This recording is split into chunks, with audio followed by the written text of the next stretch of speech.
Agora a gente vai começar a falar um pouquinho das alterações do órgão dentário. Então, pessoal, o nosso dente propriamente dito, a gente tem aqui ele dividido na porção coronária e a porção radicular. Tem algumas coisas que acometem essa região e outras essa daqui, tá? Lembrando que na radiografia o meu esmalte é mais radiopaco, a minha dentina é radiopaca e a minha cavidade pulpar, né, sendo aqui a câmara pulpar e os canais radiculares, mais radiolúcido, tá? Deixei aqui para vocês. O cemento, o que que acontece?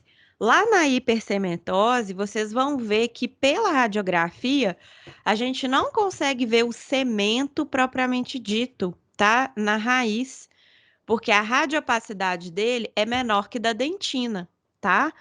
Só que na radiografia, a radiodensidade fica igual, tá? Tanto da raiz quanto da coroa.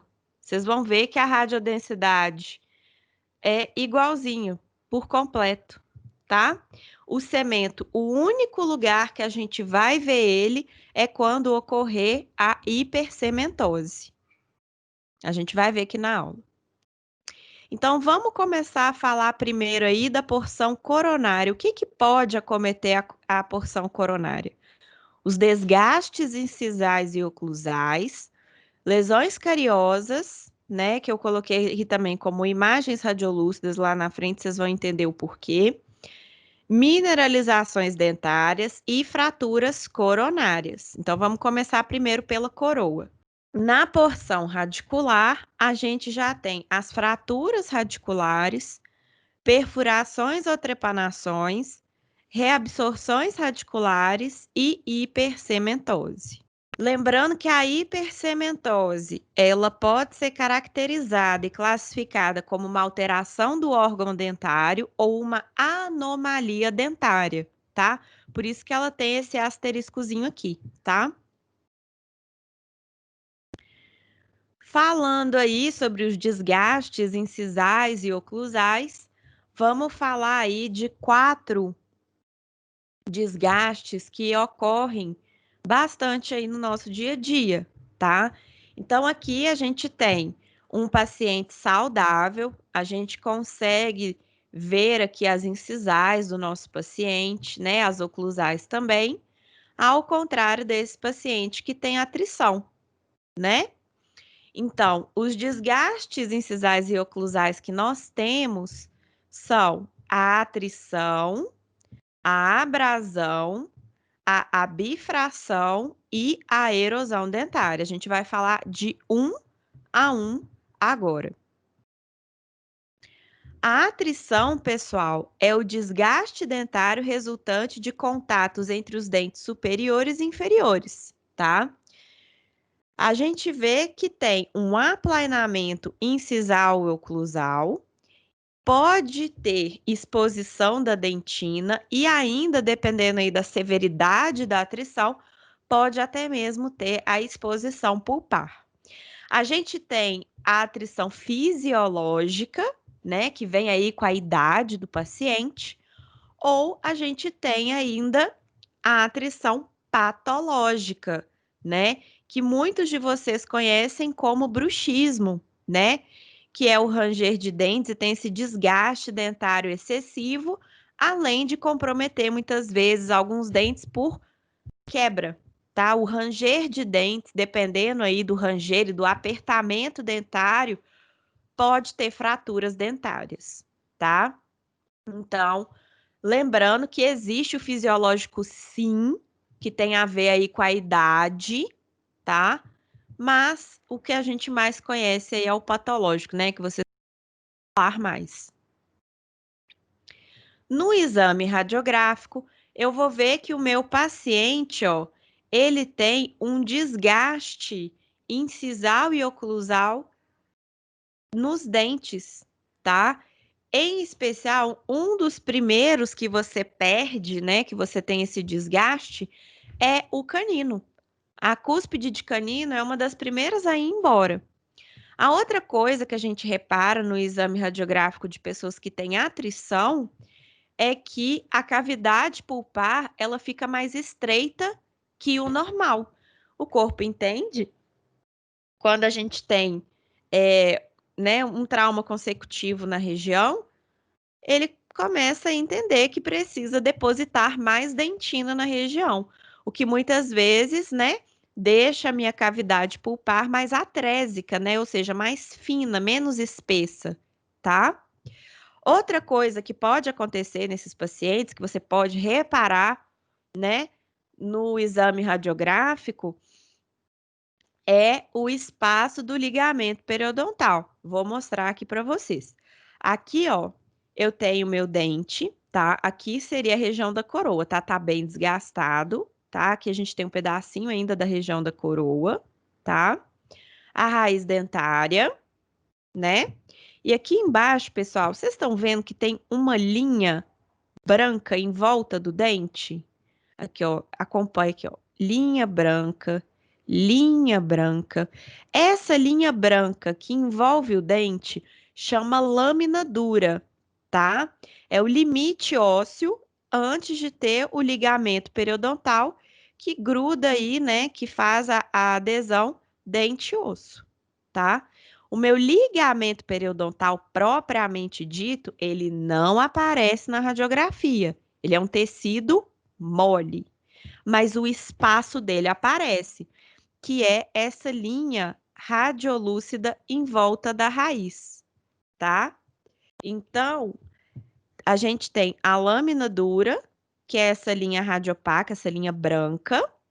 Logo antes do dente, né, a gente tem essa linha escura, radiolúcida, que é o espaço do ligamento periodontal. Quando a gente tem a atrição, esse ranger de dentes, promove muitas vezes esse aumento do espaço do ligamento periodontal devido à inflamação desse trauma consecutivo, tá? Então, pode ter sim o aumento, tá? Do espaço do ligamento periodontal enquanto a pessoa tiver a crise de bruxismo, tá? Qual que é o tratamento?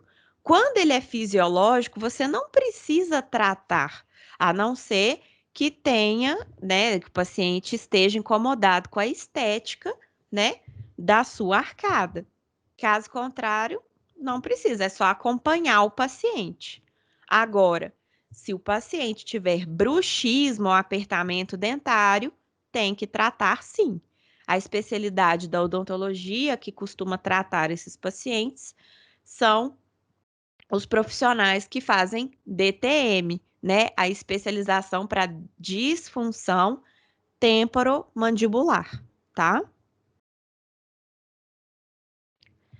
No caso da abrasão, eu já tenho um desgaste dentário provocado por contato com objetos, tá? Devido à fricção mecânica por hábito vicioso ou ocupacional. Exemplo: antigamente a gente via muito mais esse tipo de abrasão, que era o pessoal que fumava cachimbo. Então eles ficam, né? O hábito de uma pessoa que fuma cachimbo não é segurar com as mãos, né? Normalmente ela coloca, aperta com os dentes esse material, né? Esse instrumento. E aí, devido a essa pressão na região, acaba desgastando os dentes, tá? Parcialmente, né? Outra coisa que pode promover isso seria, por exemplo, morder a ponta de lápis, caneta. Esse morder nessa, nesses instrumentos muito rígidos pode sim levar ao desgaste dentário da região, mas vai ser daquela região específica que você o quê? Morde, né? Beleza? E isso é abrasão o nome, tá? Outros dois instrumentos que podem promover aí o desgaste dentário é a prótese parcial removível, esse grampo que envolve um dente que está ainda na boca do paciente, o tira e coloca, desgasta o dente, tá? Então, os aqui costumam desgastar o órgão dentário do paciente que utiliza esse tipo de prótese, né? Que muita gente aí conhece como rote, tá? Mas já vamos começar a falar o termo correto. É prótese parcial removível. Na abrasão, o que que eu vejo na minha radiografia, tá? Eu posso ver uma imagem radiolúcida semilunar na minha raiz. Professor, isso pode ser lesão cariosa? Pode ser também. Então, aqui a gente tem uma perda de estrutura dentária que pode uma lesão cariosa, uma bifração, uma abrasão ou erosão. Como que a gente vai concluir isso? Por meio do exame clínico, tá? Então, a gente tem aqui uma suspeita, sim, de abrasão, tá? A abrasão de cachimbo você já conseguiria ver, né, o desgaste dentário na incisal dos dentes, né? E ainda, pessoal, tem outra abrasão que eu esqueci de comentar com vocês, é sobre o fio dental.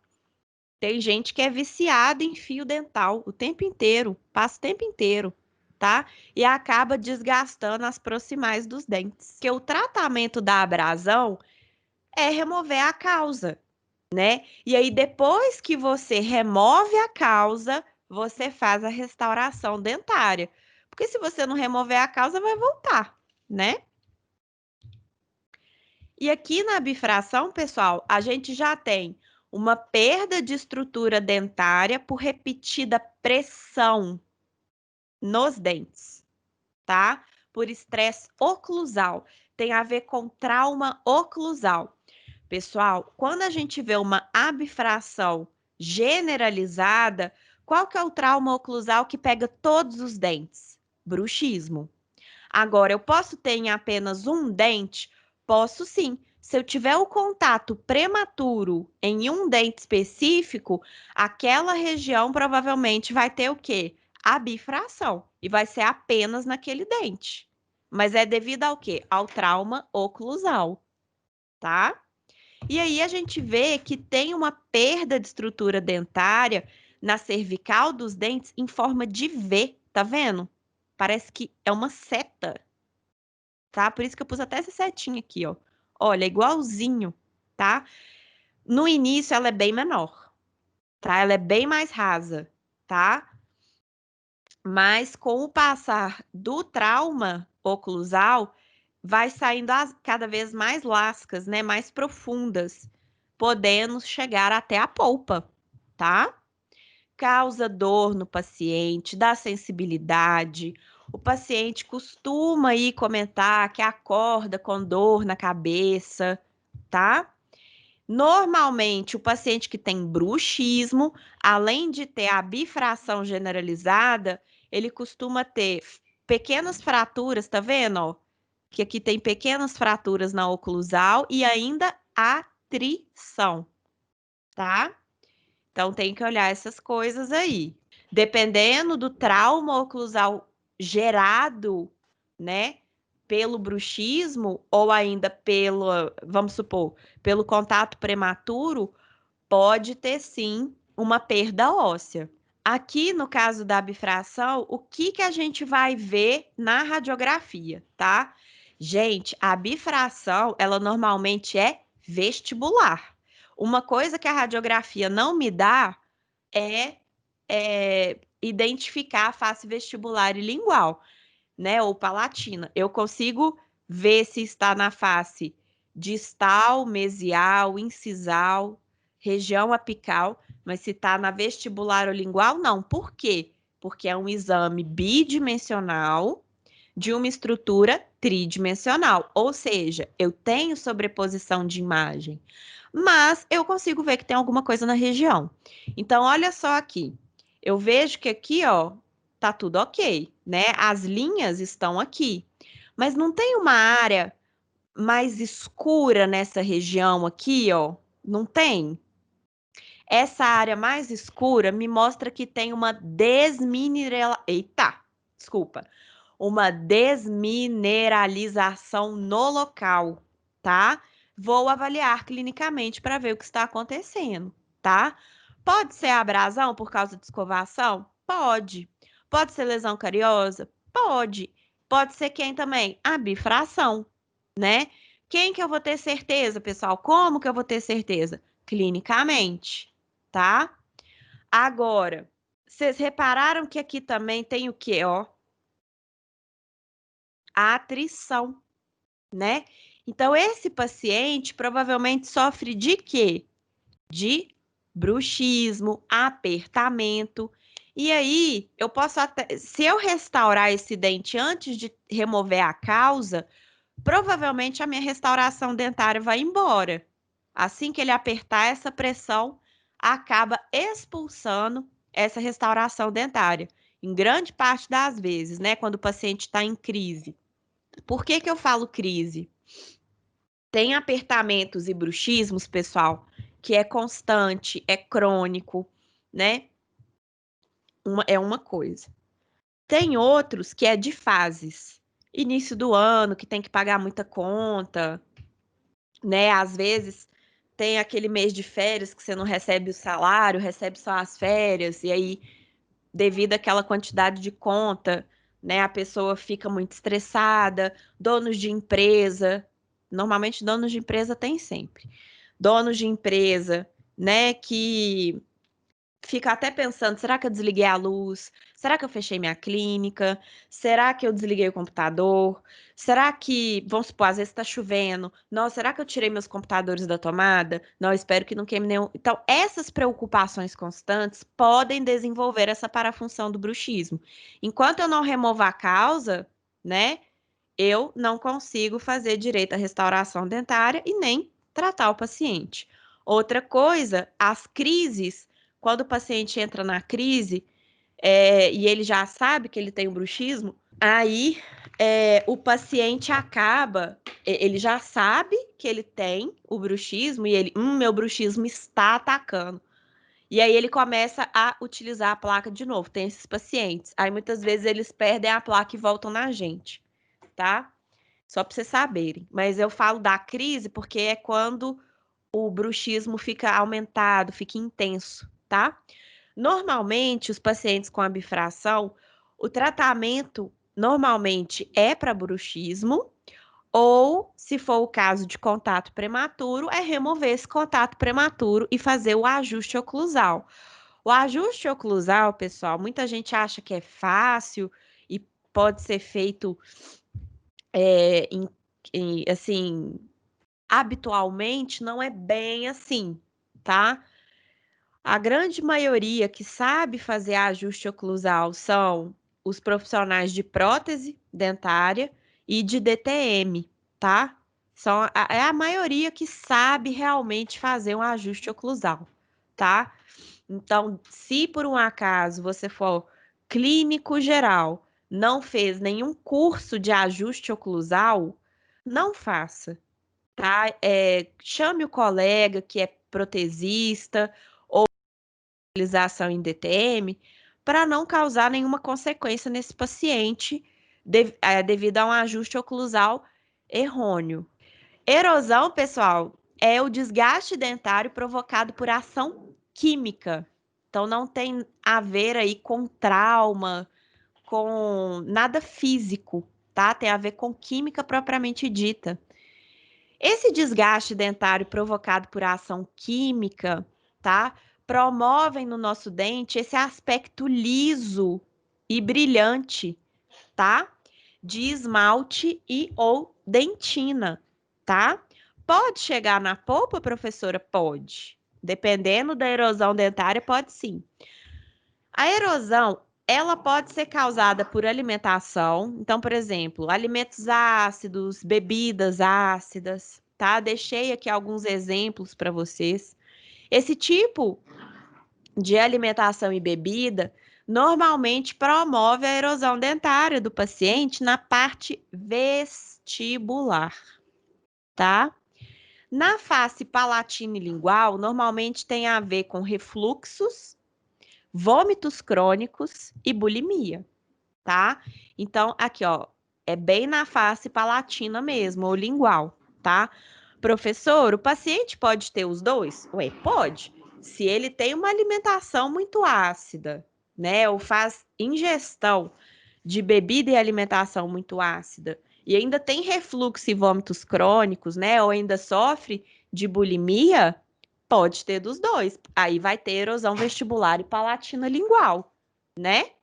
Mas a erosão nos mostra muito isso, né? Se o paciente tem uma alimentação muito ácida ou se ele tem algum distúrbio gástrico, tá? Só pela face da erosão a gente sabe o que provavelmente está acontecendo com o paciente. Na radiografia, já falo para vocês que não é comum a gente ver na radiografia. Essa radiografia, se eu não me engano, está no livro do Neville ou do Faroá, tá? Onde parece, olha que engraçado, parece que a coroa do dente está em degradê, ela está ficando mais radiolúcida. Quanto mais ela chega para incisar, o mais radiolúcida ela fica, né? Então a gente tem esse aspecto mais radiolúcido da coroa, tá? Qual que é o tratamento da erosão? Remoção da causa e restauração dentária, tá? A nossa queridinha lesão cariosa, né? Que dentista não fala, né? O que que é a lesão cariosa? A lesão cariosa é a perda de estrutura dentária por desequilíbrio no processo desmineração, remineração devido à ação bacteriana. Então, o Streptococcus mutans, ele se adere à superfície dentária, começa lá a fazer seu metabolismo bacteriano e os produtos dele começam a promover essa desmineração do meu dente, tá? O esmalte, pessoal, é o mais difícil dele chegar, tá? Só que assim que ele chega, né, ele ultrapassa o esmalte e chega na dentina, vira festa. Porque a dentina, querendo ou não, ela é mais macia do que o esmalte. Então, por isso que não é tão incomum você ter um pontinho preto que deu o quê? Endo. A gente tem alguns tipos de lesão cariosa, mas tem a ver aí com a face ou região onde essa lesão cariosa está. Então, eu deixei separado aqui para vocês e fiz esse esqueminha para vocês, tá? Então, a gente tem a lesão cariosa oclusal, a lesão cariosa proximal, que ela vai aí na região mesial ou distal, né? Na face mesial ou distal do dente. A face vestibular lingual ou palatina, igual eu falei para vocês, tá dessa forma aqui, porque eu não consigo avaliar radiograficamente onde é vestibular ou lingual por causa da sobreposição de imagem, tá? Normalmente, quando eu tenho na região vestibular lingual palatina, você vê que tem alguma coisa diferente na coroa, tá? Mas você não sabe se é para vestibular lingual palatina, você só vai ter certeza clinicamente. A gente tem a lesão cariosa cervical, então é bem aqui na cervical do dente, né? Nesse perímetro aqui, tá? Radicular, que pega a raiz mesmo, e ainda recorrente, que é abaixo da minha restauração, peça, tá? Qual que é a técnica radiográfica que eu devo solicitar? A que a gente vê melhor, com certeza, é a interproximal. Mas eu também consigo ver pela periapical sem problema, tá? Só para você saber. Mas a que a gente mais consegue ver é a interproximal. Ou a bite wing, que alguns conhecem como bite wing. A lesão cariosa oclusal, normalmente não. Ela ocorre em dentes posteriores, né? Em sulcos e fissuras, normalmente. E assim, pode ter proximidade com a polpa? Pode. Às vezes o paciente fala assim: nossa, doutor, eu vim aqui porque eu tô com um pontinho preto que apareceu no meu dente. Aí quando você vai, né, ver na radiografia, você vê que tem uma imagem radiolúcida. Aqui, ó, a gente tem, ó, vou pegar um dente normal para vocês, ó.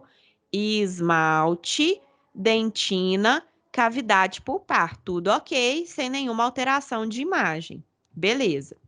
Vamos para esse dente aqui. esmalte, dentina. Quando eu venho aqui nessa região aqui, tá um pouquinho mais escuro que o restante, vocês concordam, ó? Né? Isso aqui é uma desmineralização. Então, o raio-x passa direto, não é absorvido. Então, por isso que a gente vê essa imagem mais radiolúcida. Temos aqui uma lesão cariosa. Temos que tratar, tá? Então, tem que abrir dente, tem que remover o tecido cariado completo e restaurar, tá? E às vezes era apenas um pontinho preto. Gente, isso acontece um tanto que vocês não têm noção. Isso quando esse pontinho preto em boca tá só esse pontinho e aqui embaixo já chegou, desculpa, já chegou na polpa. Isso acontece também. Então, por isso que é ideal a gente solicitar radiografia para confirmar, tá? Outra coisa é o seguinte: na clínica, quando vocês estiverem fazendo atendimento clínico no paciente, você vai chegar, depois que você fez a anamnese, você vai lá para o exame clínico extraoral e depois o intraoral. Você vai secar com a seringa tríplice, tá? Você vai secar a oclusal do paciente, deixar bem sequinho. E aí, você vai refletir aquela luz da cadeira odontológica com o espelhinho clínico mesmo. Você vai refletir essa luz aqui no dente do paciente, tá? A luz vai vir para cá e para lá e para cá. Se esse pontinho preto ficar brilhante igual o esmalte, é apenas uma lesão cariosa inativa e a gente deve apenas acompanhar o paciente. Agora, se você fizer o reflexo do espelho, tá? Na região seca e tiver opaco, ou seja, sem brilho nenhum, né? Tá manchado, você vê que tá manchado, mas está opaco, ou seja, sem brilho nenhum, é uma lesão cariosa ativa. Outra coisa que eu tenho que avaliar, eu não posso esquecer desse dente, né, pessoal? A gente tem aqui já uma destruição coronária enorme, né? Pelo quê? Lesão cariosa. Chegou na cavidade pulpar, ó, igual eu falei para vocês, ó. Chegou na cavidade pulpar, é canal, é tratamento endodôntico. Quem que eu vou olhar assim que eu olhei a cavidade pulpar? O ápice do meu dente. Para ver se essa lesão que acometeu a polpa do meu dente, além de promover essa destruição coronária, não promoveu uma lesão periapical, um abscesso crônico, granuloma, cisto, tá? Nesse caso aqui é um abscesso crônico, provavelmente o paciente chegou com dor, tá? Então aqui, ó, a gente tem a lâmina dura, ó, tá aqui, ó, lâmina dura, tá vendo, ó? Aquela linha branca que eu falei para vocês, ó. Aqui, não, aqui também não tá acompanhando, não. Ela chega até aqui. Desse lado, quando você acompanha a linha branca, ela chega até aqui.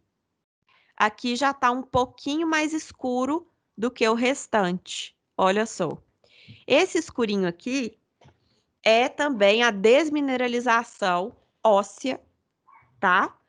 Provavelmente aqui, se for um abscesso, né, pode ter já a deposição de líquido inflamatório, pode ter sim pus na região, né, devido ao processo inflamatório. Aqui, ó, a lâmina dura para aqui, ó, aqui já não tem, ó. Tá mais radiolúcido do que o restante, tá vendo? A lâmina dura não acompanhou a raiz, ela parou aqui, o que me mostra que aqui está acontecendo alguma coisa que veio do dente, porque deu uma destruição óssea na região. Então, aqui eu tenho uma lesão periapical. O acesso endodôntico, vou limar, vou fazer meu tratamento endodôntico, vocês vão ver isso melhor com o professor Lucas. E pino, peça, acompanhar o paciente. Lesão cariosa proximal, ou seja, está na face mesial ou distal do nosso paciente. Qual que é o grande problema da lesão cariosa proximal?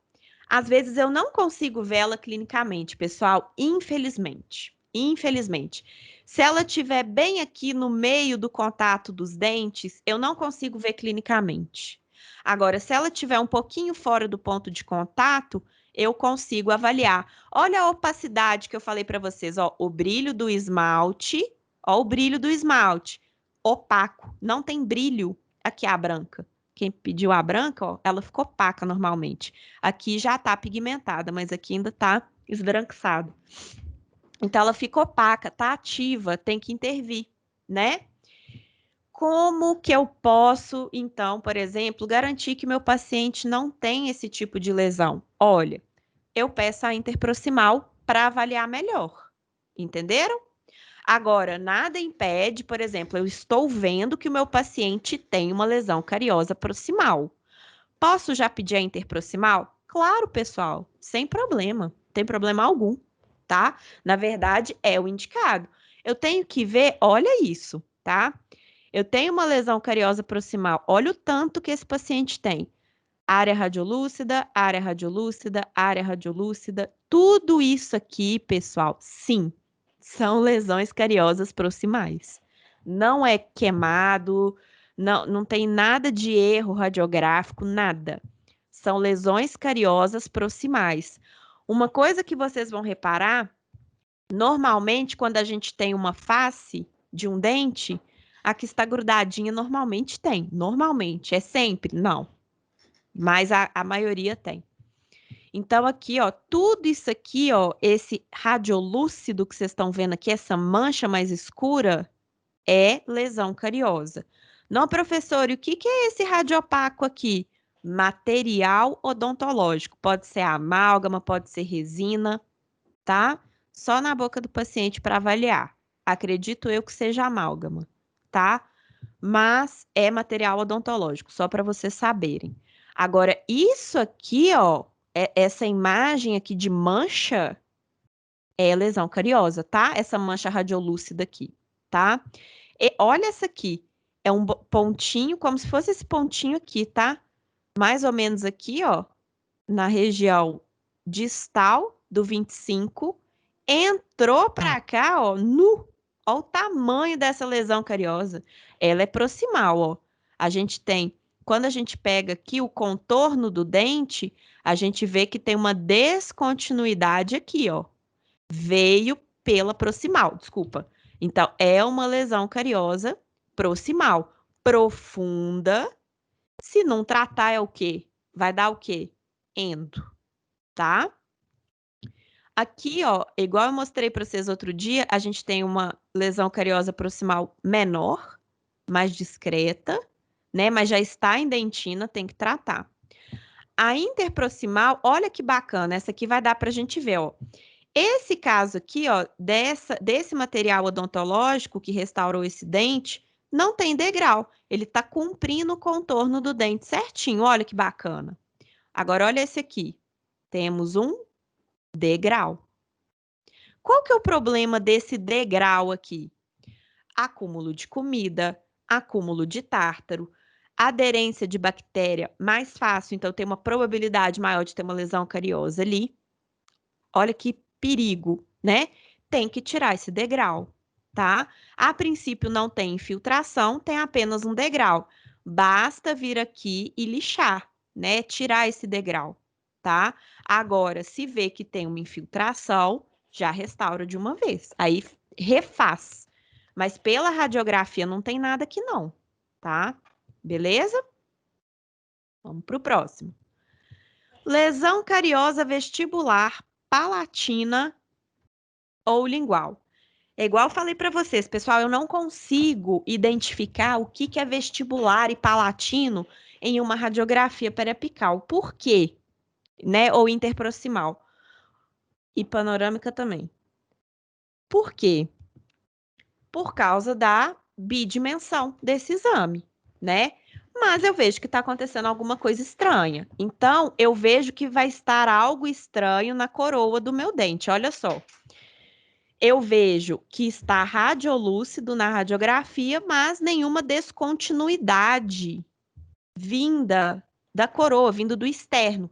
Mas está acontecendo uma desmineralização aqui. Olha aqui, mesma coisa. Eu vejo que tem uma imagem, ó, radiolúcida no meio da coroa, mas nenhuma descontinuidade vindo para cá. Então, provavelmente, essa lesão tá o quê? Para vestibular ou para palatina, eu tenho que avaliar clinicamente. Mais uma só para vocês verem, ó como é que fica, tá? Normalmente vem desse sulco vestibular, viu, pessoal? É bem comum isso acontecer, né? Com pessoas que têm mais higienização. Normalmente, essa lesão cariosa vestibular vem daqui, tá? Em molares. Mas nada impede de ter em premolar, canino, incisivo, né? A gente vê uma imagem radiolúcida na coroa dentária, mas não dá para saber se é vestibular, palatino ou lingual. Por quê? Por causa do exame bidimensional, né? Essa sobreposição de imagem nos atrapalha nesse quesito da profundidade. Isso aqui, pessoal, só relembrando, é algum material que odontológico, pode ser ionômero de vidro, pode ser resina, tá? Pode estar para vestibular ou para palatina, tá? Então a gente pode ter, quando a gente tem uma restauração vestibular ou palatina, que é esse caso, e se fosse na região mandibular seria vestibular ou lingual, a gente não tem uma noção se tem, por exemplo, infiltração, tá? A não ser que esteja algo assim bem discrepante, significativo. Mas devido à sobreposição de imagem, isso ainda pode nos atrapalhar no quesito de diagnóstico. Lesão cariosa cervical. Bom, a lesão cariosa cervical, ela acomete essa região cervical da coroa dentária, tá? Pode ser, quando que a gente tem essa lesão cariosa cervical? Pode ser por higienização? Pode sim, mas pode ser por pacientes que tenham tido aí uma radioterapia. Às vezes acontece do paciente fazer uma radioterapia e voltar com lesões por radioterapia, e normalmente são nessas regiões, tá? Elas são lesões mais secas, tá? Quando elas são da radioterapia. Mas se o paciente tiver aquelas lesões cariosas cervicais há mais tempo e o próprio organismo conseguiu barrar essa lesão cariosa e fazer ali uma dentina terciária como proteção, tá? Também a gente tem esse aspecto de lesão cariosa que lembra couro, né? Quando a gente vai fazer a raspagem, a gente muitas vezes não consegue nem remover devido à presença de dentina terciária. Então, verifiquem essa lesão como um todo, se ainda tem muito material, tecido carioso mole, ou se você já tem a presença aí da dentina terciária, né? Que a gente tem aí uma dentina escurecida, e quando a gente vai passar a colher de dentina, a gente não consegue nem remover de tão dura que ela é, tá? Por ser uma área estética, né? A gente acaba removendo a dentina terciária, né? Quando são os dentes anteriores em especial, tá? Outra questão é a questão radiológica. Então, as lesões cariosas cervicais, elas ficam bem aqui, ó, próximas aí à cinturinha do nosso dente, né? Que a gente já falou ali sobre a questão do velamento cervical. Pode confundir também, ó, quando ela tá na vestibular, pode confundir com a bifração, abrasão, tá? Então, avaliar bem clinicamente, tá? É muito complicado a gente utilizar isolamento absoluto nesse tipo de lesão cariosa, né? Para a gente ter aí um tratamento de excelência, às vezes a gente vai ter que utilizar o isolamento relativo, que é com rolinho de algodão. Mas isso vocês vão aprender também lá na clínica, tá? Lesão cariosa radicular. Aí já não é mais na cinturinha do dente, né, pessoal? Já tá realmente na raiz do dente. Então, como que funciona?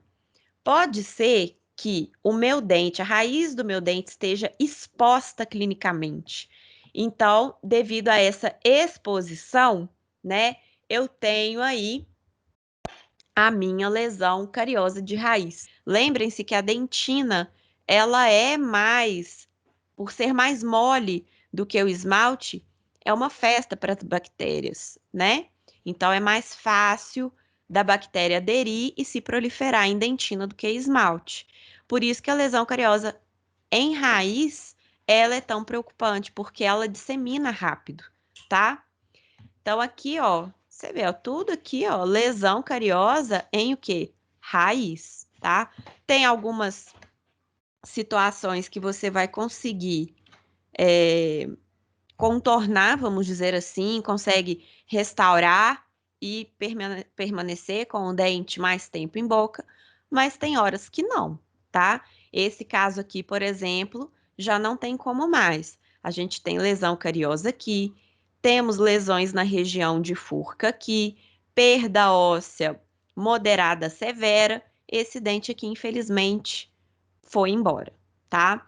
A grande maioria da lesão cariosa cervical, desculpa, a grande maioria das lesões cariosas radiculares acometem os dentes posteriores, mas nada impede da gente ter na região de dentes anteriores, beleza? Por fim, a gente tem aqui a lesão cariosa recorrente ou secundária. Gente, isso acontece um tanto. E por que que acontece? Por vários motivos. Pode ser por má higienização do paciente, que às vezes acha assim, já tive lesão cariosa, o dentista já restaurou, então, ok, não preciso mais cuidar desse dente. Já está restaurado mesmo. Tem realmente uns pacientes que pensam assim, ou se não tem peça, né? Acabam pensando, já pus peça, já deu endo, para que que eu vou continuar tratando do meu dente? Não é bem assim que funciona. Resina é muito utilizada hoje em dia, né? Por questão estética e também por uma questão de biocompatibilidade com o nosso dente. Porém, tudo na vida tem pós e contras, né? Então, assim, o amálgama, vocês vão ver que tem pessoas que têm assim há 30 anos e não tem infiltração. Não tem nada, tá perfeito em boca. Mas é o seguinte, o amálgama ele quebra o dente, mas ele não quebra, né? O pessoal costuma falar muito isso, tá? Mas não é sempre não, tá, pessoal? Isso não é uma regra, não. Mas querendo falar o seguinte, que o material do amálgama ele é muito mais resistente do que a resina, e realmente ele é. A resina ela tem uma durabilidade média, se o paciente cuidar bem da sua resina, não tiver nenhuma parafunção, tem aí uma durabilidade, uma cerca de 5 a 10 anos. Isso depende muito do material, de como foi feito, se o paciente tem aí um cuidado com aquela região. Caso contrário, a gente tem infiltração, então por isso que é tão comum. Aqui, ó, se a gente reparar o caso dessa resina, olha só para vocês verem, não está numa coloração adequada. Tem um manchamento em volta e embaixo, parece que assim, tem uma sombra embaixo dessa resina. O que nos dá a entender o quê? Que tem uma infiltração aqui. E isso a gente chama de restauração em resina insatisfatória, tá? Tem degrau, não acompanhando a minha anatomia dentária. Se eu passar a sonda aqui, vai travar, com certeza, tá? Temos aí um manchamento de resina mostrando infiltração, tá? E no amálgama, a gente tem que ver a mesma coisa. Tem degrau? Não tem. Tem trinca? Não tem. Aqui, ó, além do degrau do amálgama, né, que não está respeitando a anatomia dentária, aqui tá até melhor. Mas aqui, ó, não tá não, ó, tá bem gordinho aqui, olha. Não tá respeitando o contorno dentário, né? Temos uma trinca aqui, ó. A gente tem uma fratura aqui, ó, de coroa, ó, pequena, mas temos. O que provavelmente pode ter dado o quê? Infiltração debaixo desse amálgama. Como que a gente vai saber, professora? Radiografia, tá? Então, beleza, a gente viu clinicamente as nossas restaurações e vamos verificar radiograficamente essas restaurações. A melhor radiografia vai ser a interproximal, por causa do paralelismo que essa técnica de radiografia nos fornece, tá? Então, aqui eu consigo ver contorno, tá? Então, olha só, eu pego esse material odontológico, eu vejo o contorno dele, percebo que aqui, ó, vou dar um zoom, tá, pessoal? Eu percebo que aqui tem um degrau. Eu percebo que não está acompanhando a linha do meu dente, tá? Então aqui eu realmente tenho um degrau. Aqui embaixo provavelmente tem infiltração. Quando eu venho para o lado de cá, na distal do 14, eu vejo que tem com certeza uma infiltração. Olha, eu vejo aqui que tem o material odontológico, uma descontinuidade, uma imagem radiolúcida debaixo do meu material odontológico e assim a continuidade do meu dente. Pronto. Tenho, gente, é igual eu falei para vocês, linhas é tudo. Acompanhe as linhas, tá? Então, você viu que tem uma descontinuidade, uma imagem radiolúcida, provavelmente é uma infiltração, uma lesão cariosa, a gente tem que avaliar. Nesse caso aqui é uma lesão cariosa, o quê? Recorrente, tá? Professor, por que que aqui tem uma imagem radiopaca? A gente tem duas hipóteses que a gente só vai conseguir ver clinicamente. Ou é uma dentina terciária, que foi formada aqui, ou o restante do material forrador desse material odontológico. O que que seria material forrador, professora?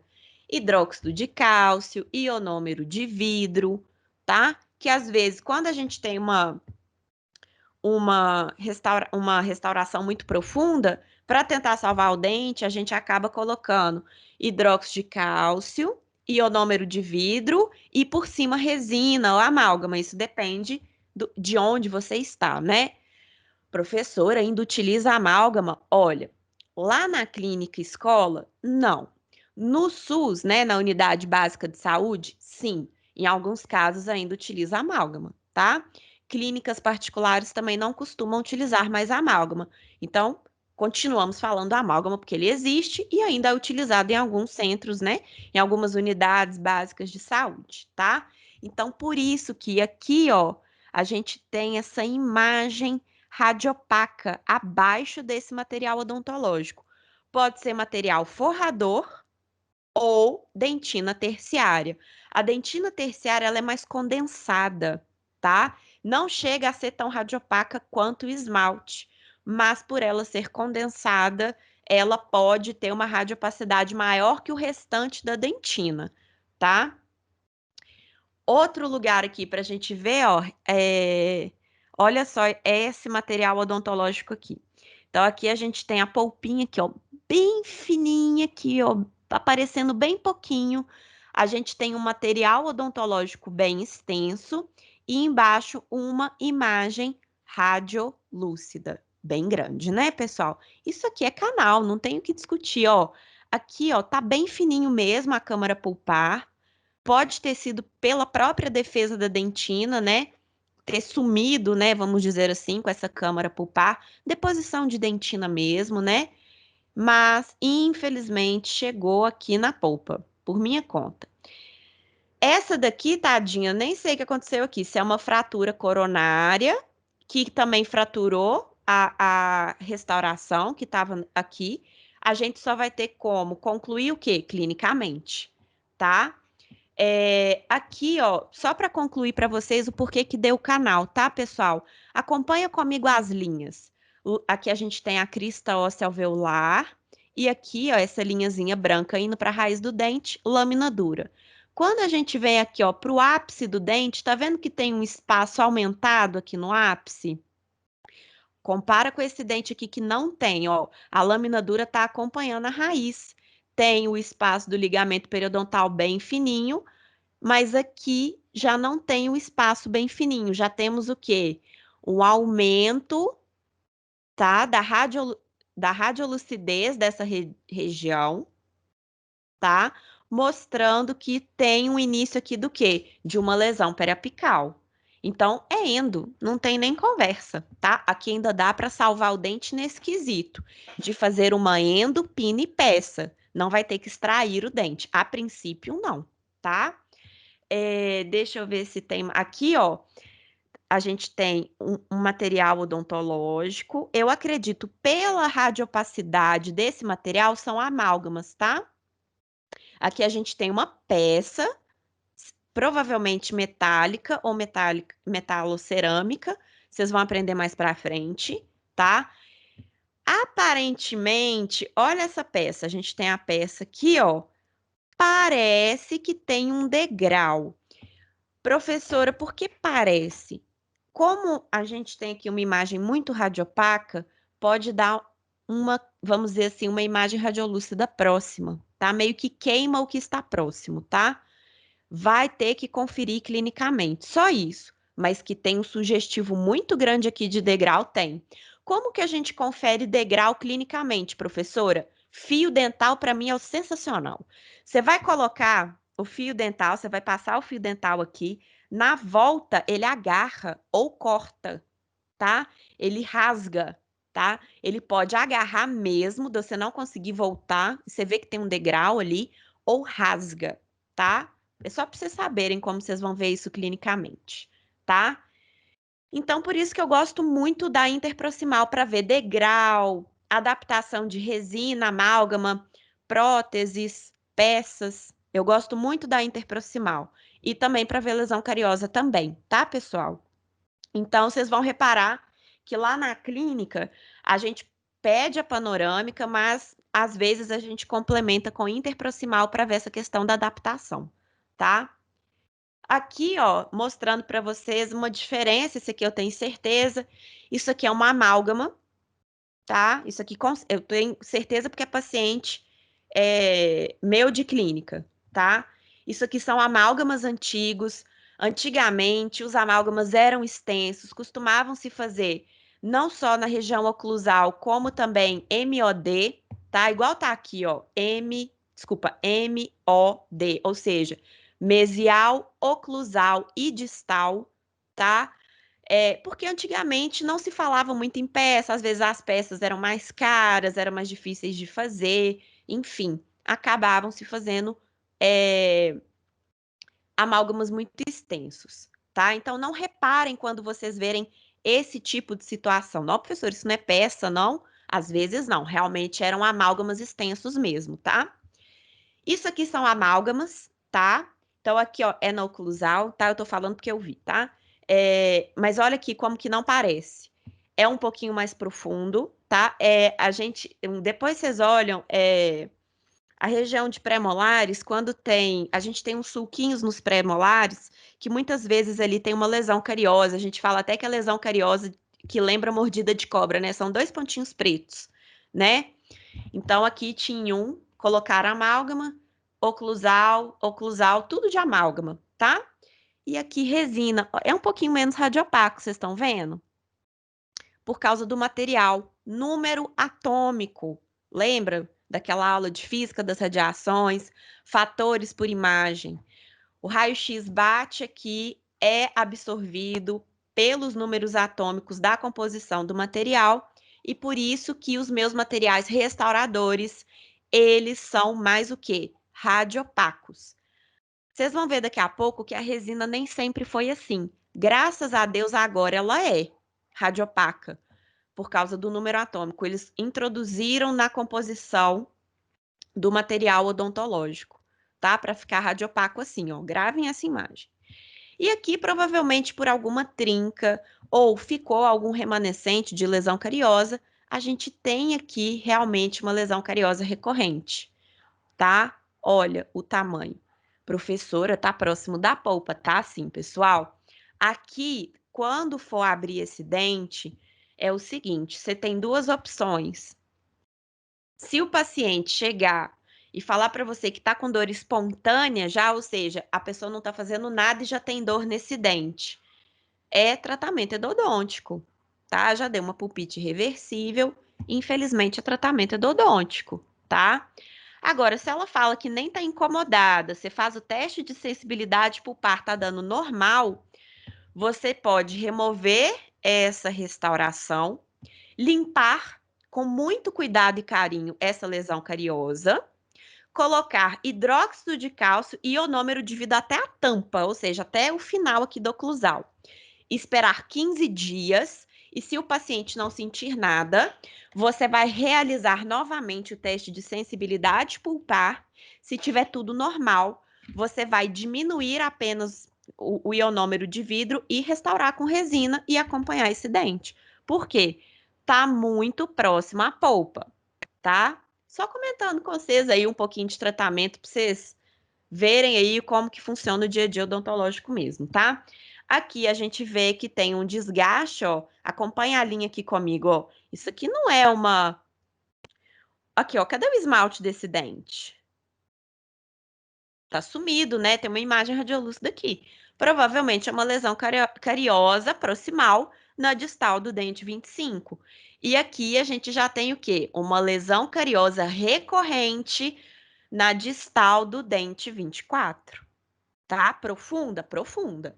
Vamos ter. Quando a gente for fazer esse dente, a gente já tem que ir preparado para endo. Professora, mas com certeza vai dar endo? Não. Mas sempre vá preparado de problemas. Então, toda vez que vocês forem para a clínica, vê quais são as complicações que aquele tratamento pode ter durante o procedimento. Então, esse procedimento aqui é restaurador. Qual que é a complicação que esse procedimento neste dente pode ter? Endo. Então, levem o material de endo para resolver, se acontecer, tá? Lesão cariosa e material odontológico. Olha isso aqui. Então, isso aqui, ó, já tem um preparo, né, gente? Isso aqui já tem o preparo, tá? Para poder fazer a restauração. Aqui a gente tem classe 4, aqui a gente tem classe 3, porque ainda não tirou incisal, tá? Mas aqui tinha uma lesão cariosa, tá? Foi removido, mas e aí? Quando eu faço a radiografia, se eu tiver uma lesão cariosa, um preparo ou uma resina muito antiga, por exemplo, às vezes chega um paciente para você ir que fez uma resina em 1995, mas ainda está com essa resina aqui. Isso acontece. Não estou falando que é comum, mas ainda pode acontecer. Quando você faz a radiografia desse paciente, às vezes fica assim, mas aqui tem resina. Isso pode acontecer, mas é resina antiga, que não tinha na composição dela materiais como zinco, por exemplo, que absorvem raio-x. E aí a imagem da resina ficava assim, ó. Desculpa, gente. Ficava assim, ó, como se fosse lesão cariosa. E aí dava uma dúvida no dentista, Jesus amado, será que tem lesão cariosa ali ou será que é só a resina que tá ali? Será que deu infiltração ou não? Então, por causa disso, o pessoal que, né, as empresas que são responsáveis pelo material odontológico de resina, tá? Começaram a depositar, né, a colocar na composição da resina materiais de alto número atômico para absorver o raio-x e ficar assim, ó, radiopaco, tá? Mas isso aqui tinha resina. Eu estou falando para vocês, eu tenho certeza, tá? Isso aqui é caso meu, tá? Esse aqui é. Esse aqui eu já peguei. Mas isso aqui é resina, só para vocês verem a diferença, tá? Isso aqui é uma resina antiga, isso aqui é uma resina nova. É questão de composição, número atômico mesmo, tá? Graças a Deus, agora é assim, né, pessoal? Porque se tiver bolha, infiltração, lesão cariosa recorrente, ó, eu consigo diagnosticar. Tem que refazer essas duas, professora? Tem, olha só. Material odontológico, imagem radiolúcida abaixo do material odontológico. Tem presença de infiltração e ou o quê? Lesão cariosa. Eu tenho que refazer, tá? Isso aqui é só lasca. Aqui não tem resina, tá? Aqui tem que fazer também. Beleza? Vamos ver aqui então, ó. Aqui, ó, eu tenho a minha o quê? Aquele material odontológico que eu falei para vocês, a infiltração e lesão cariosa, né? Aqui, ó, tá vendo que tá radiopaco? E lembra que eu falei para vocês que pode ser dentina terciária ou material o quê? Forrador, hidróxido de cálcio ou ainda hidróxido de cálcio ionômero de vidro, tá? Eles podem ter essa radiopacidade também. Como que eu vou descobrir isso, gente? Só clinicamente. Radiograficamente, a gente vai ficar na dúvida mesmo, tá? Então, vamos lá. Lesão cariosa e velamento cervical. Como visto na aula de quarta-feira, quando a gente falou lá da anatomia, o nosso querido dente, ele tem uma cinturinha, né? Essa cinturinha é a anatômica do nosso dente, tá? Só que é o seguinte, quando a gente vem, aqui a gente tem o tecido do esmalte. Quanto mais próximo da cervical a gente chega, menos tecido do esmalte a gente tem. E aí a gente tem uma menor reabsorção de raio-x. Então, aqui nessa região, eu tenho uma menor absorção de raio-x pela estrutura, tá? E ainda a gente tem a região de dentina e a cinturinha. tudo isso auxilia para uma imagem radiolúcida nessa região cervical. E aí, quando eu faço a minha radiografia, fica a grande dúvida: é lesão cariosa proximal cervical, né? Uma lesão cariosa aqui, ó, proximal, uma lesão cariosa cervical, ou é um velamento cervical? O que que é isso, tá? Radiograficamente, gente, não tem como a gente bater o martelo, tem como a gente ter sugestões. E aqui eu estou falando para vocês, a gente tem essas 3 sugestões: de lesão cariosa proximal, lesão cariosa cervical, né, que vai vindo aqui, ó, pela vestibular e dá também essa imagem mais radiolúcida, ou velamento cervical, tá? Que também é conhecido como burnout, tá? Qual dica que eu posso dar para vocês radiograficamente? É aquela coisa que eu falei para vocês. O osso alveolar, ele costuma se retrair quando a gente tem problema. Lesão cariosa, tártaro, degrau, infiltração. Ele não quer se contaminar de forma alguma. Então, qual é a altura que meu osso fica, assim, quando eu tenho certeza que está tendo algum problema? Abaixo de 3 milímetros da junção amelo-sementária, tá? Se tiver aqui, ó, tá a junção amelo-sementária, aqui abaixo ainda não tem 3 milímetros. Ainda não. Vocês ainda vão acostumar o olho clínico de vocês para milímetros, tá? Mas é só falando para vocês. Como radiologista, já tem essas sugestões. Sempre vão ser essas 3 sugestões. Eita! Sempre vão ser essas 3 sugestões. Mas só clinicamente que a gente vai conseguir avaliar. E aí a gente vai avaliar o dente mesmo. Tem manchamento, tem cavitação, desculpa, tem cavitação, degrau, tártaro, tá? Então a gente realmente vai ter que ver sempre clinicamente algumas coisas que na radiografia eu não consigo concluir, tá? Então o velamento cervical pode te dar essa falsa sensação. E eu tô falando isso, por exemplo, às vezes um colega de vocês vai encaminhar o paciente por radiografia, ao invés de te mostrar as coisas clinicamente. É o que mais acontece. Ô, colega, olha, eu tô com um paciente assim, assim, assado, olha a radiografia dele, posso encaminhar para você? Então, assim, aqui não tem como você saber se é velamento cervical ou lesão cariosa, beleza? Aqui tá bem sugestivo que é velamento cervical. Como que eu vou concluir isso? Clinicamente, tá? Por mais radiolúcido que esteja, tá bem característico. O osso não está tão abaixo da junção amelo-sementária, tá? Só clinicamente que a gente vai conseguir concluir. Aqui, ó, a gente já vê uma. Tá vendo essa área radiolúcida aqui, ó? Que parece que é uma lesão cariosa que entrou aqui, ó, tá? É apenas velamento cervical, tá? E aqui, ó, o osso, ó, bem rente, tá? Me dando uma sugestão maior, que é um velamento cervical. Mas sugiro a vocês, gente, sempre confiram clinicamente, sempre, tá? Preparo cavitário versus material odontológico. Ô, gente, esse aqui é paciente de clínica, tá? Esse eu vi. Aqui, ó, tá com provisório, ainda não tinham colocado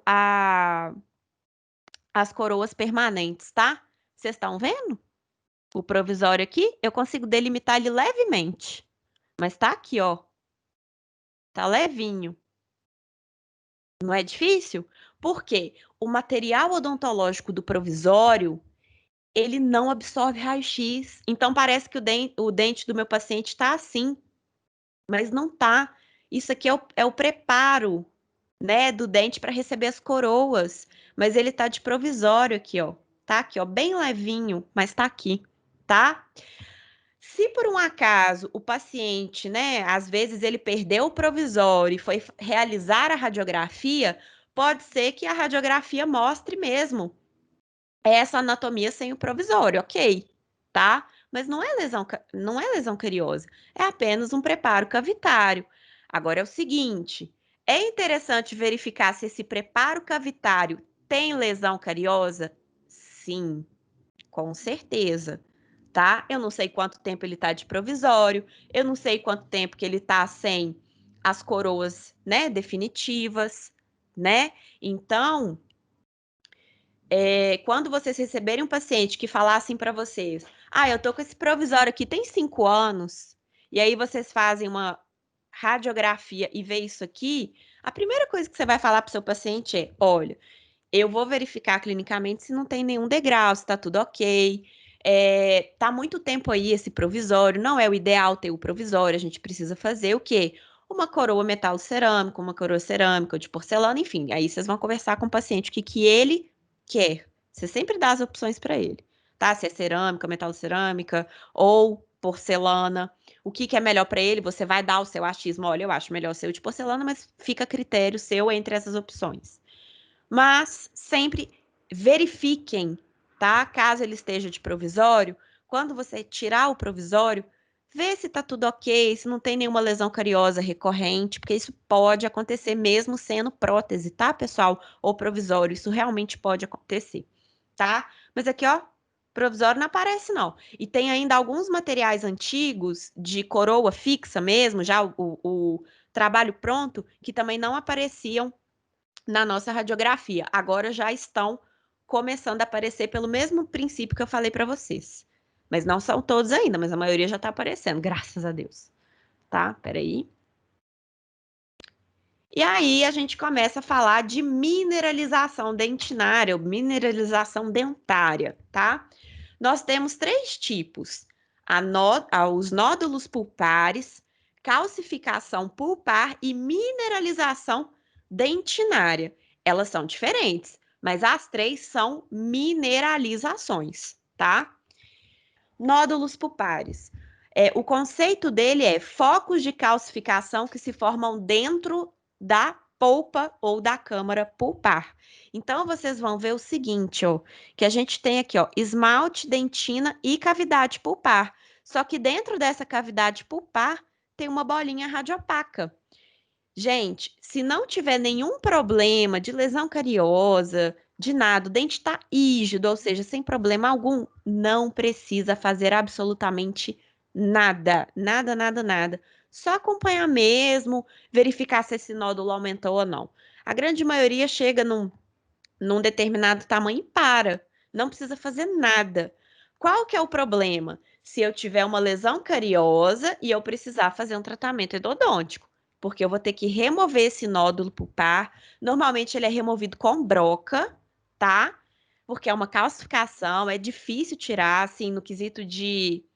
Eu não consigo tirar com uma lima endodôntica, na maioria das vezes é só com broca, né? Eles têm tamanhos diferenciados, isso depende, né, do paciente, do dente, mas a etiologia é desconhecida. Não se sabe ao certo, desculpa, não se sabe ao certo o porquê que eles se formam, o porquê que tem deposição de cálcio. Eles têm algumas hipóteses, mas não se sabe ao certo mesmo. E ele pode ser único ou multi. Aqui são alguns. Calcificação pulpar é uma calcificação que ocorre em toda a polpa, é um processo difuso. Então, você está lá olhando a sua radiografia e você vai ter essa sensação, gente, cadê minha polpa? Assim, você não acha ela de forma alguma, nenhum vestígio, nenhuma linha. Pode obliterar completamente a polpa. Normalmente vem com a idade, igual eu falei para vocês. Quando o paciente é muito idoso, vocês podem acabar vendo com uma maior facilidade essa questão da calcificação pulpar, tá? A etiologia também é desconhecida, mas tem algumas hipóteses aí de trauma, tá? Devido a algum trauma que o paciente sofreu, mas não é certo. Mineralização dentinária, ou mineração dentinária, ou mineralização dentária, tem vários sinônimos. É o aumento da parede dentinária e ele pode ser devido a traumas, né, ou fraturas, ou ainda vem com a idade. Então, pode ser fisiológico aí. Então, é quando a gente tem essa redução, ó, da câmara e canais pulpares. Olha, tá?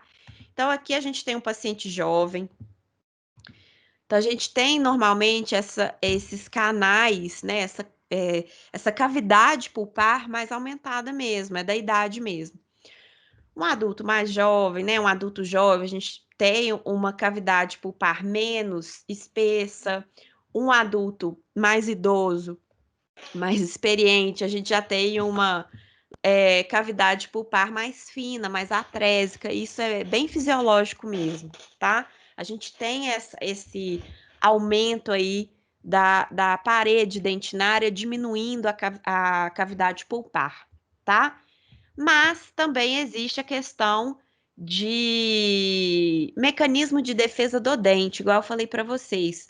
A gente pode ter a deposição de dentina na região para proteção do dente. Então, tá vendo aqui, ó? Eu tenho uma imagem radiopaca aqui embaixo, uma área radiolúcida e uma restauração.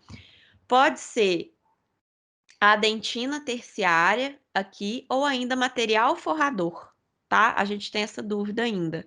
A gente só vai ter certeza clinicamente.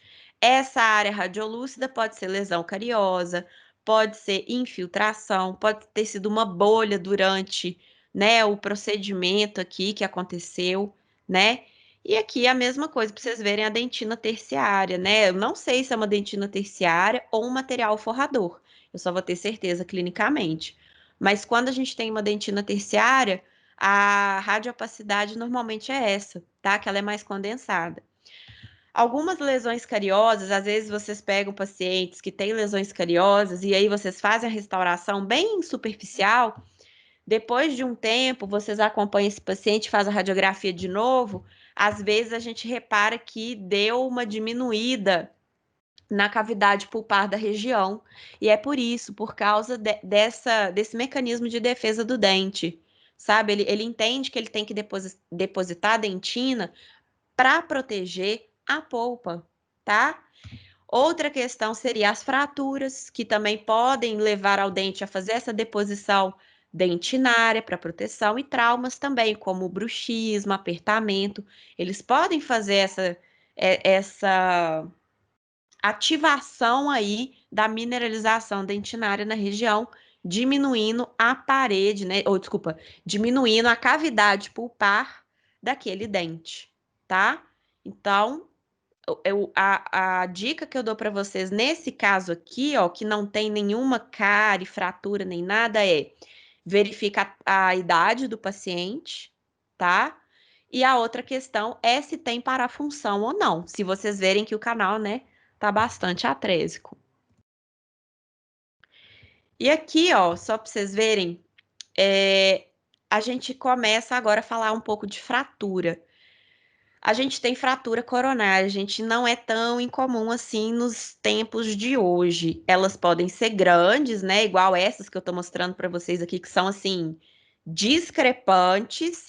E a gente tem, ó, pequenininhas, né? Aqui tá discrepante isso aqui, né? Eu tô falando assim, quando a gente tem alguns vestígios somente na região incisal ou oclusal do dente, mostrando que poderia ter ali uma parafunção, um bruxismo, um apertamento, né? Deve se verificar. Quando a gente tem uma fratura coronária desse porte que eu estou mostrando para vocês, qual que é o maior medo do dentista? Chegou na polpa? Tem como eu salvar? Né? Porque o que que acontece? Eu tô vendo aqui que tá, só ficou na coroa isso aqui. Bem provável que chegou em quem? Na polpa. Então seria um tratamento endodôntico e restauração. Pode ser que seja necessário colocar um pino de fibra de vidro e uma coroa.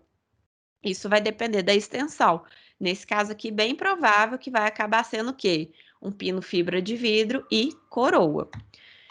Esse caso aqui, ó, já foi né, na horizontal, com certeza pegou polpa. E a minha dúvida é, tá vendo que parece que a fratura foi para palatina? A minha dúvida é, foi para baixo da gengiva? Tem como eu salvar esse dente no quesito de eu fazer um tratamento endodôntico pinipeça ou eu vou ter que extrair esse dente e futuramente esse paciente coloca implante, né? Então, sempre que eu tiver fratura coronária, façam radiografia para ver se chegou em polpa, se tem alguma trinca ou trinca não, desculpa, se tem alguma fratura que vai para a raiz, porque aqui, ó, parece que tá em coroa. Aí você faz a radiografia, vê que foi até na região de furca. Tchau, tchau. né? Quando chega em região de Furca, normalmente é tchau, tchau, tá? Mostrando aqui para vocês, ó. Aqui a gente tem a fratura coronária, que infelizmente chegou em polpa. Tratamento endodôntico, pino, peça, não precisou extrair o dente. Teve fratura coronária que chegou na polpa, e infelizmente deu o quê? Tratamento endodôntico, pino e peça, mas não teve que extrair o dente ainda. Olha esse caso. Aparentemente era só coroa. Olha para onde que foi parar. Foi lá para a raiz, tá? Nesse caso, não tem como fazer aumento de coroa e colocar pino e peça. Tem alguns casos que ainda dá para fazer aumento de coroa, pino e peça. Mas nesse caso aqui não dá. É extração e futuro implante, né? Então, nesses casos, assim que eu terminar meu tratamento, eu tenho que dar continuidade com o meu paciente no quesito de acompanhá-lo. Se não chegar na polpa, gente, basta restaurar. Fraturas radiculares aí, pegando o gancho das fraturas. Então, aqui, ó, eu tenho 3 tipos de fraturas radiculares. A transversal, que é quando eu quebro a minha raiz no meio. A longitudinal, que é quando eu quebro ela da cervical para o ápice, tá? Ou ainda a laminar, que sai uma lasca da minha raiz. Normalmente, elas ocorrem devido a algum trauma. Então, o que que acontece? As transversais normalmente têm a ver mais com queda, acidente, pancada. A longitudinal normalmente tem a ver com algum pino metálico dentro dela, ou até mesmo pino fibra de vidro já tem começado a mostrar isso também. Mas a grande maioria são pinos metálicos. E a laminar pode ter a ver com trauma, bruxismo, má adaptação oclusal, tá? E essa aqui a gente só consegue ver na tomografia, na grande maioria das vezes, tá? Então, eu vou mostrar para vocês uma a uma. No exame radiográfico, a gente tem aquela questão da perspectiva, tá, pessoal? Vocês vão reparar que, às vezes, a gente tem uma suspeita que o dente está fraturado, que a raiz está fraturada, a gente vê uma mobilidade dentária, mas na radiografia não aparece. E aí, o que que a gente tem que fazer? Basta a gente mudar a angulação. No caso da nossa fratura, desculpa, transversal, a angulação é a vertical. Às vezes, ó, a gente vê aqui o dente, a gente percebe que lateralmente a gente tem uma imagem radiolúcida, mas não tem nada aqui, não aparece nada. E aí, quando a gente faz a movimentação, tá? A gente vai fazer a mesma radiografia no paciente, porém mudando um pouco a angulação vertical, tá? Podendo ir um pouco mais, né, mais angulada ou menos, com o intuito de quê? De pegar, ó,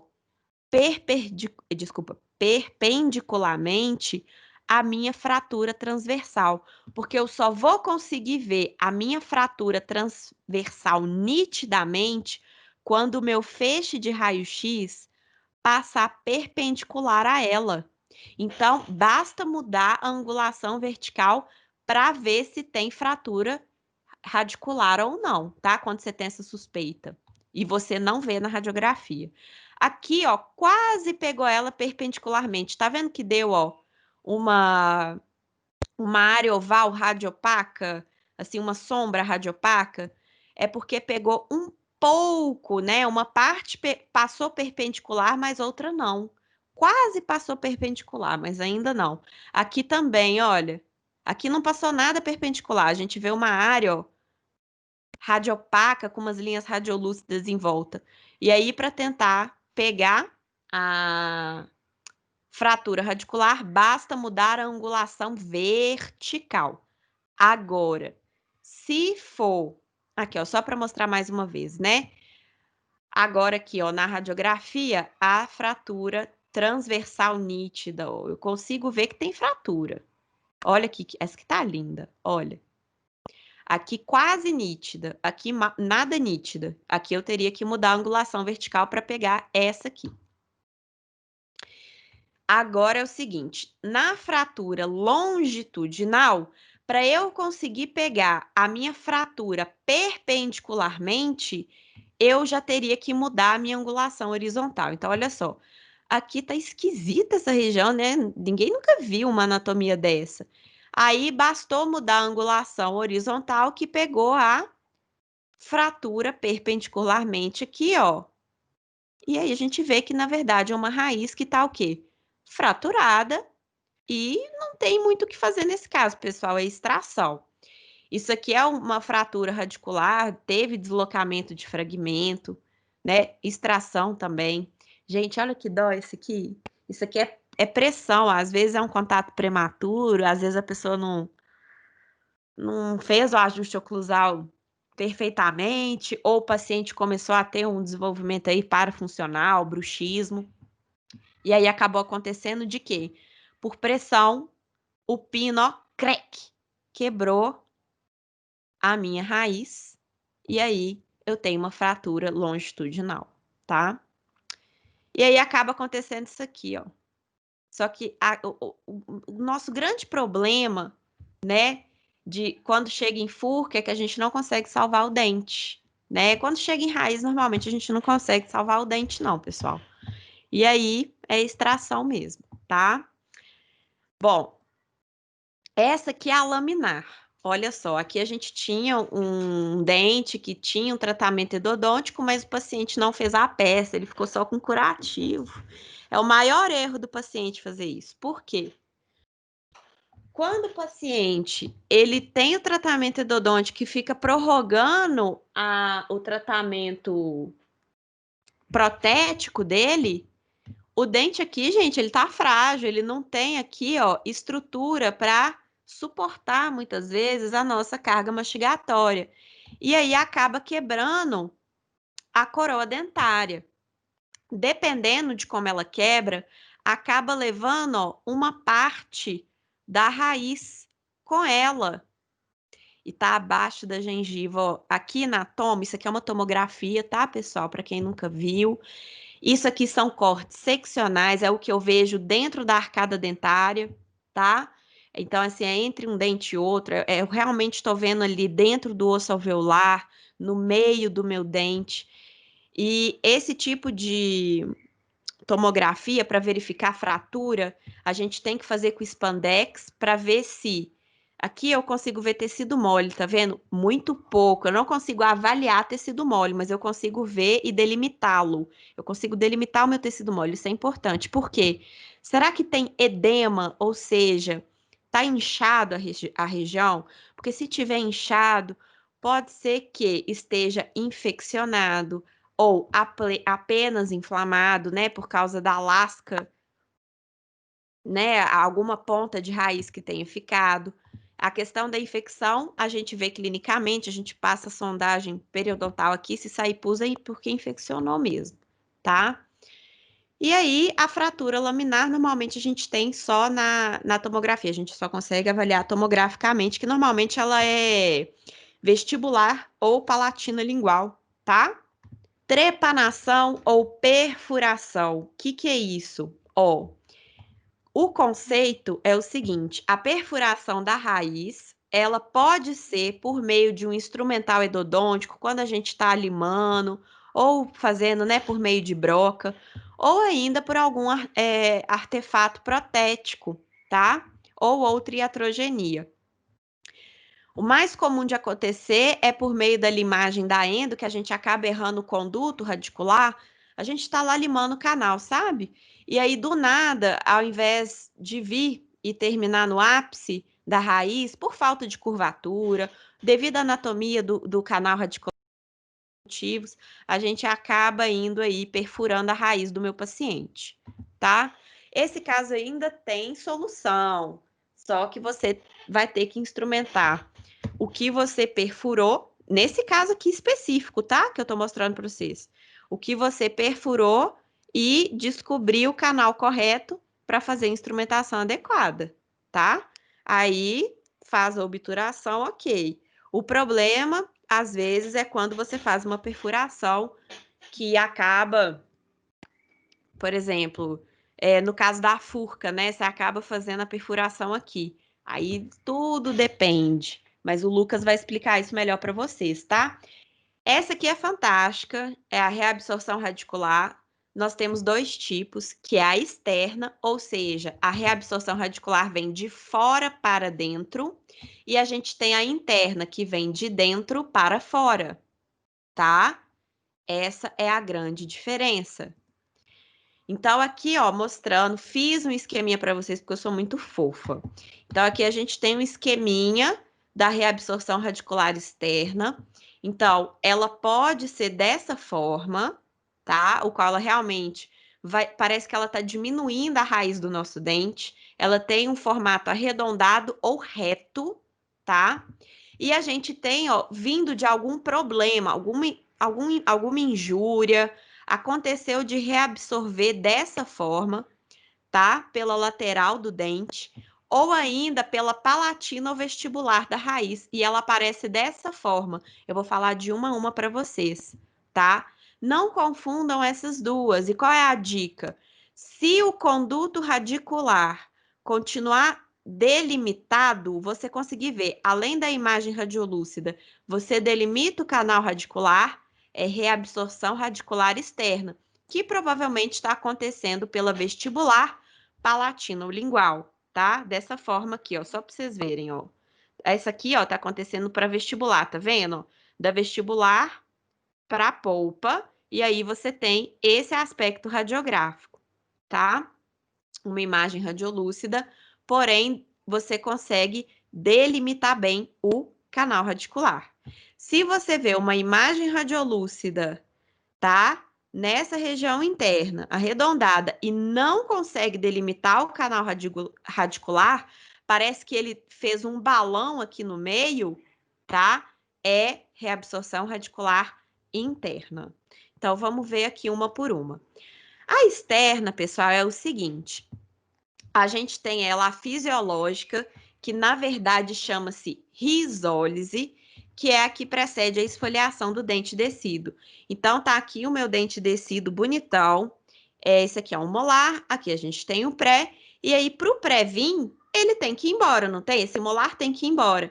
Então, esse pré começa a provocar reabsorção radicular externa nesse tecido,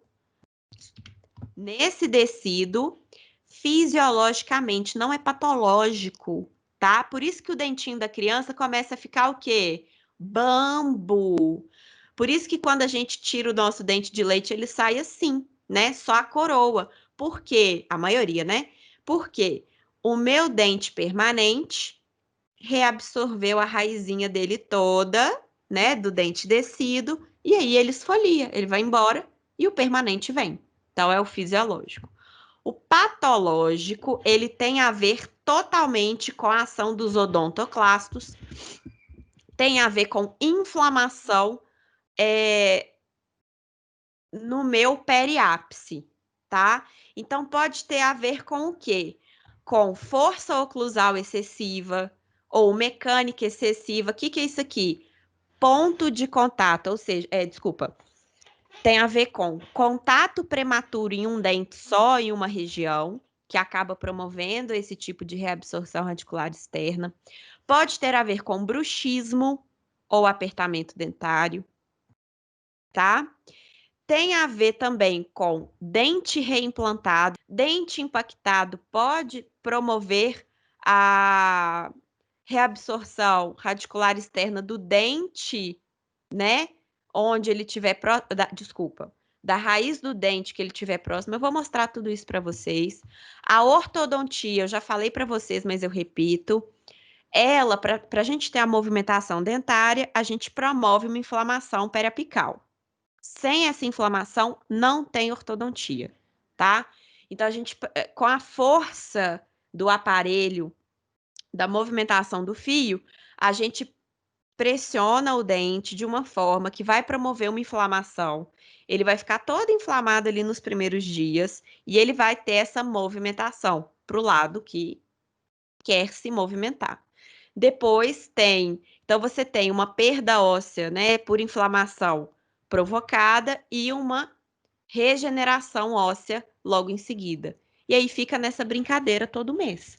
Se você faz uma força excessiva, assim, além do que o seu corpo consegue regenerar, pode ser que nesse tratamento ortodôntico você tenha uma reabsorção radicular externa exacerbada, muito grande. Isso é um problema. Então, por isso que tem que acompanhar o paciente ortodonticamente, né? E evitar de fazer força excessiva para o tratamento acabar mais rápido. Não é assim que funciona. Infecção crônica pode levar também uma reabsorção radicular. Natureza, desculpa, lesão de natureza expansiva ou de crescimento lento, né, abaixo da raiz ali, pode promover essa reabsorção radicular também. Excessiva pressão e função também. Qual seria os tratamentos? Se for uma ortodontia, pode ser interromper a ortodontia, né, aquela movimentação dentária por um tempo até estabilizar. No caso de lesões de natureza expansiva, seria a remoção dessas lesões, remoção de dentes impactados, dependendo do caso, tá? Eu vou mostrar algumas aqui para vocês.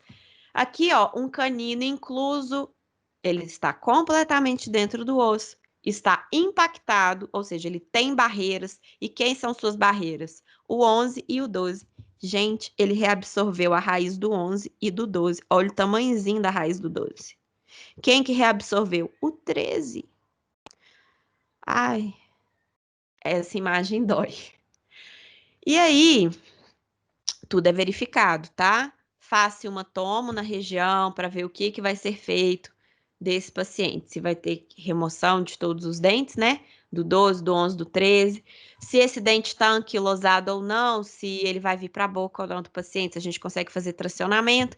Porque às vezes, se a gente conseguir tracionar, extrai o dente 12 e coloca o canino no lugar. Existe isso, existe esse tipo de tratamento, tá? A gente tem aqui um contato prematuro. Olha a raiz dos outros dentes, ó, normais. Apenas desse dente, ó, a gente tem reabsorção radicular, ó. Contato prematuro, basta fazer o ajuste oclusal da região e remover esse contato prematuro e estabilizar essa reabsorção radicular externa. Isso aqui a gente tem uma lesão intraóssea, que vocês vão ver mais para frente, tá? Que acabou fazendo o quê? Reabsorvendo a raiz dos meus dentes, tá? Tem N sugestões de lesões de crescimento lento que podem estar reabsorvendo a raiz do meu dente, tá, pessoal? Mas é só para vocês verem mesmo o que pode causar a reabsorção radicular externa. Aqui a gente tem a reabsorção radicular externa também, que eu já falei para vocês, que poderia confundir vocês com a reabsorção radicular interna. Então, ela vem da vestibular ou da palatina. A gente vê que tem uma imagem radiolúcida na região, porém, eu consigo delimitar, ó, o meu canal radicular ainda. Vocês vão ver que na interna não é bem assim. E aqui, ó, por algum motivo, ó, teve uma reabsorção radicular externa, ó, na distal do dente 41. Por algum motivo aconteceu, tá? Então, a gente tem isso também. Então, aqui, ó, olha como que a reabsorção radicular interna, ela é diferente. A gente tem aqui uma imagem radiolúcida dentro do dente e cadê o canal radicular aqui? Eu vejo que tem aqui, ó, mas eu não consigo delimitar ele aqui no meio. Então, eu tenho certeza que é uma reabsorção radicular, o quê? Interna. Olha esse caso. O canal radicular tá aqui, ó, parece que tem um balão no meio e depois ele volta. Eu não consigo delimitar essa parte do canal radicular. Por quê? Aqui tem uma reabsorção radicular que veio de dentro para fora. Então, aqui a gente tem as reabsorções radiculares internas. Então, olha isso aqui. Será que isso aqui é interna ou externa? Gente, aqui, ó, não é possível ver o trajeto do meu canal radicular. É interna, tá? Esse caso aqui, pessoal, tá na coroa, por isso que eu não vou falar que é uma reabsorção radicular externa, tá? Isso aqui a gente tem a coroa do dente, tá vendo? A gente tem uma lesão cariosa que foi para dentro, ela tá da palatina para vestibular, tá? Mas ainda não chegou em público. Mas aqui, ó, eu não tenho como falar para vocês que é uma reabsorção radicular, tá? Eu tô mostrando só a interna, tá? Aqui já é externa. Olha a diferença. Eu consigo ver o meu canal radicular. Aqui eu não consigo. Então, aqui a gente tem o esqueminha para vocês não errarem nunca isso. Nunca, tá? E aqui eu pergunto para vocês: vocês conseguem ver o trajeto do canal radicular ou não? O que é visível é que ela é externa por dois motivos. Um, pela descontinuidade da raiz aqui, olha. Quando eu pego a raiz, ó, você vê que aqui tem uma descontinuidade. E a segunda coisa que eu vejo que ela é externa é que eu consigo ver o canal ainda. A hipercementose é a deposição excessiva de cemento das raízes dentárias. Eu já comentei com vocês, o cemento nem sempre vai ser visto na radiografia, tá? Aqui, ó, a gente tem o órgão dentário, né? Esmalte, dentina, cavidade pulpar. Quando a gente chega aqui, a gente tem aqui, ó, uma leve sombra mostrando como o dente era originalmente, né? Como era a forma original da raiz do dente. Vocês conseguem delimitar aqui? Aqui tá menos radiopaco que aqui, tá vendo? Essa área menos radiopaca que essa é o cemento, tá? Então, essa deposição de cemento é o único momento que a gente consegue ver o cemento, a radiodensidade do cemento sozinho, sem a presença de dentina aí, tá? Então, aqui a gente tem uma hipercementose e aqui também. Uma característica é que o espaço correspondente ao ligamento periodontal e também à lâmina dura, elas, essas estruturas envolvem aí, contornam a hipercementose. A etiologia é desconhecida, mas a suposição da hipercementose é de trauma ou ainda uma defesa dentária.